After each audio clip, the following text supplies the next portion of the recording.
Kedutaan Besar Singapura digeruduk massa, tuntut Dubes Singapura untuk minta maaf.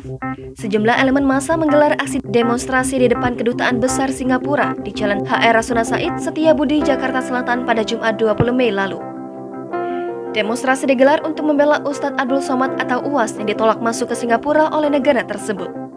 Beberapa elemen yang melakukan unjuk rasa antara lain Persaudaraan Pekerja Muslim Indonesia 98 dan Pertahanan Ideologi Serikat Islam.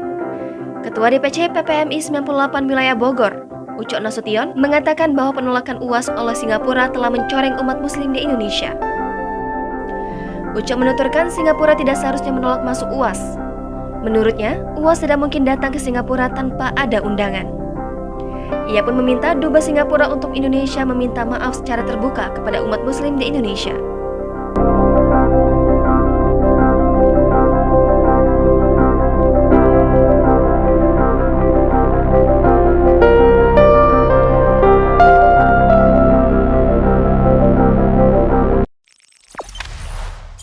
Jangan lupa subscribe, share, komen, dan like ya!